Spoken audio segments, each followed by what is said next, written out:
Yeni bir videodan herkese tekrardan selamun aleyküm. Bugünkü videomuzda da yine gündemdeki gelişmeleri sizlere aktarmaya devam edeceğim.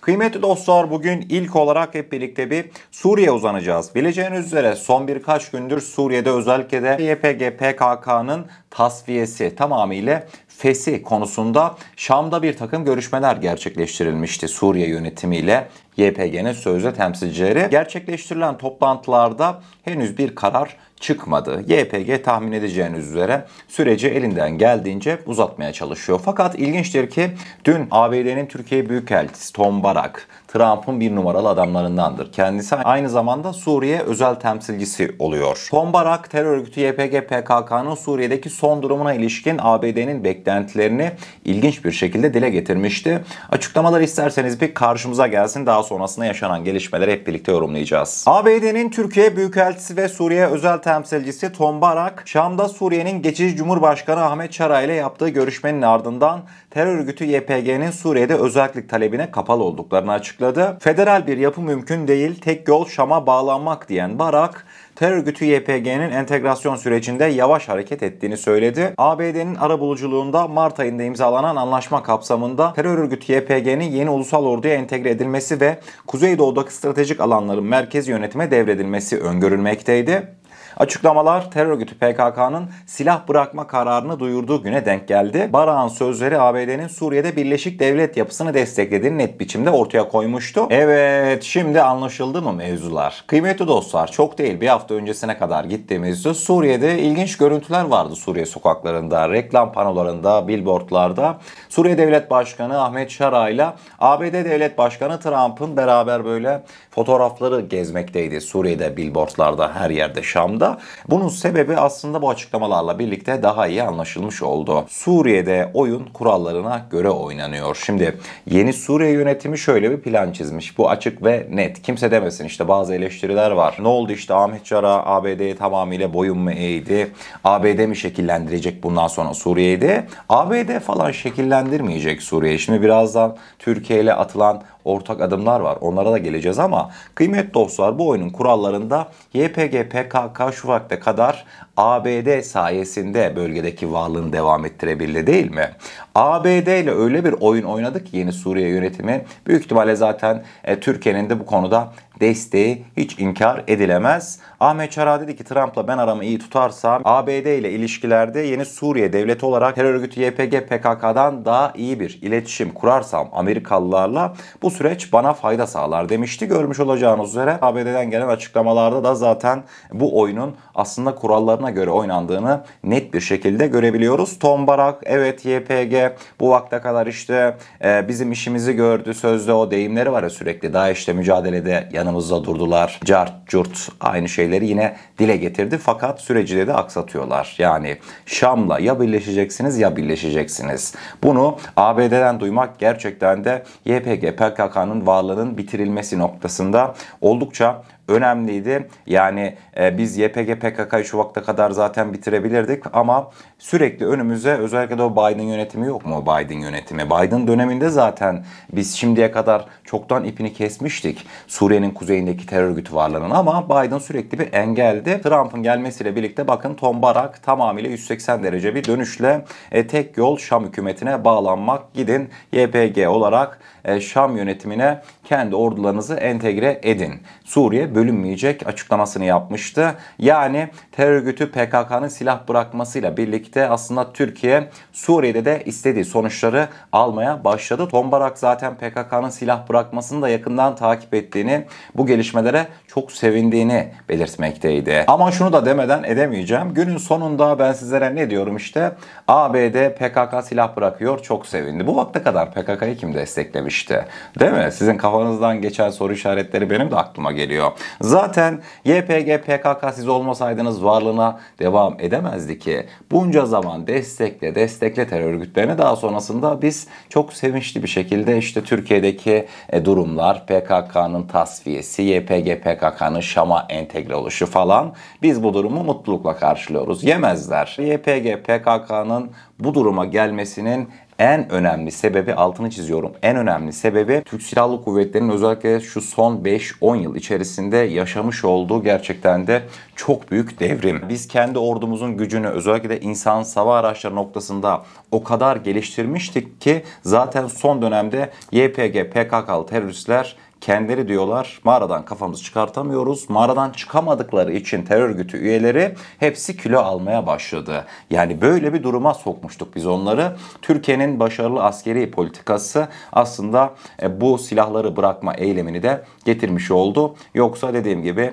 Amerika, bildiğiniz Amerika, hiç kimse Türkiye'nin kara kaşı, kara gözü, işte Türkiye'nin istediği gibi olsun mevzular deyip de PKK, YPG konusunda bizim istediğimiz gibi hareket etmedi. Biz söke söke aslında Amerika'yı, YPG, PKK'yı desteklememeye zorunlu bıraktık diyorum ve hemen devamında Türkiye ile Suriye yeni yönetiminin tabi temasları da tam gaz devam ediyor. Kıymetli dostlar, son olarak da mesela Türk Savunma Sanayi yetkilileri dün Suriye'deydi. Suriye Genelkurmay Başkanı ile bir görüşme gerçekleştirdi. Şu an fotoğraf karşınızda. Türk yetkililer niye Suriye'deymiş biliyor musunuz? Suriyeli yerel kaynaklara göre Türkiye elektronik harp sistemleri ve insansız hava araçlarının Suriye ordusuna entegrasyonu için bir takım görüşmeler gerçekleştirilmiş. Evet, yanlış duymadınız. Türkiye özellikle de insansız hava araçlarını ve elektronik harp sistemlerini bundan sonraki dönemde Suriye'de Suriye ordusunun aktif kullanımına sunacak. Aslında akıllara da şu işaret geldi. Hani şu vakte kadar zaten çoktan Suriye elektronik harp sistemleri başta olmak üzere hava savunma sistemlerine ulaşmıştı değil mi? Kıymetli dostlar, bunun önündeki tek engel kimdi aslında? İsrail'di. İsrail açık bir şekilde zaten daha öncesinde karşımıza çıktı. Türk ordusu kara birlikleriyle evet Suriye'de üsler kurabilir ama ve lakin kara birlikleri sadece piyade olacak. Gidip de hava savunma sistemleri, elektronik harp sistemleri, radarlar Suriye'nin içerisinde Türk ordusunun bunları yapmasına izin vermeyiz demekteydi. Görünen o ki süreçte bazı değişimler mevcut ve Suriye ordusu bundan sonraki dönemde hava sahasının çünkü kontrol altına alınması lazım Suriye'nin. Yani İran saldırılarında gördük, Ahmet Şara açmadık hava sahasını dedi ama Ahmet Şara kapatmak isteseydi de kapatamazdı. O gece kapatacak tek bir unsur vardı Suriye hava sahasını İran'a yapılan saldırılarda. Türkiye'ydi.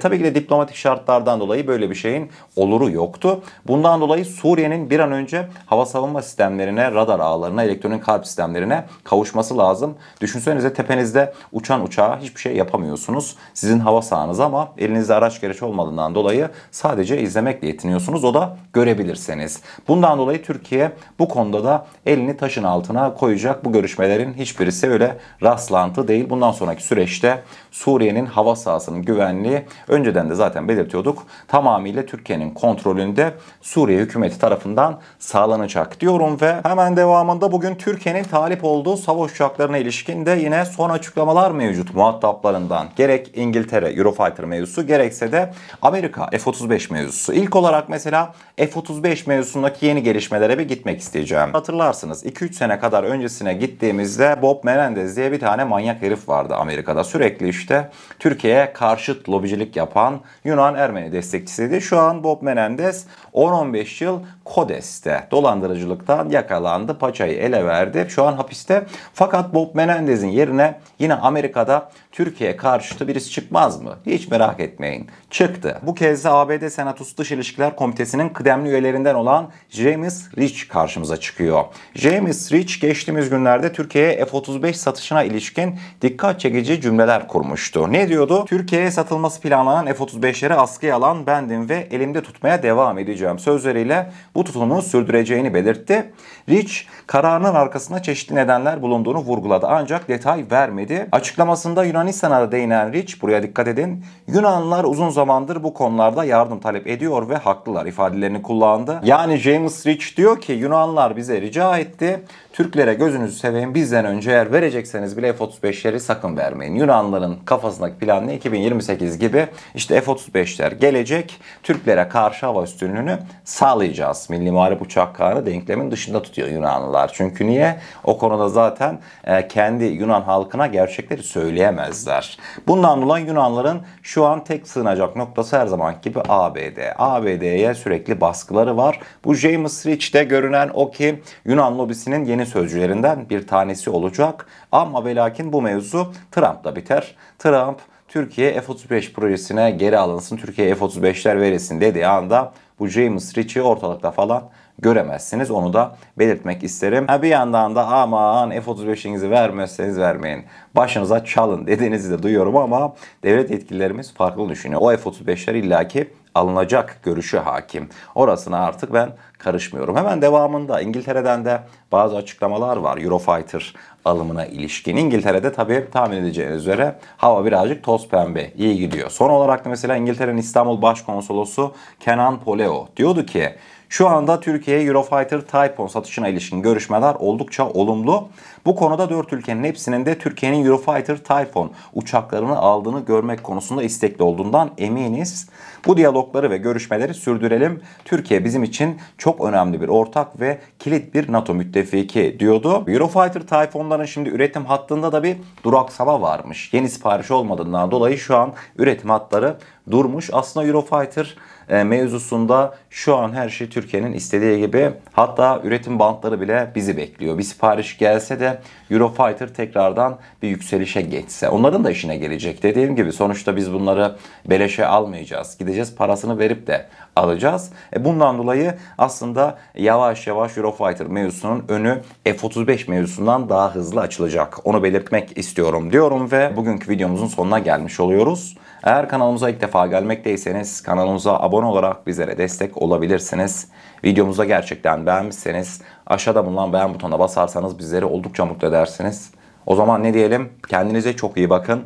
Allah'a emanet olun. Her şey istediğiniz gibi olsun. Sağlıcakla.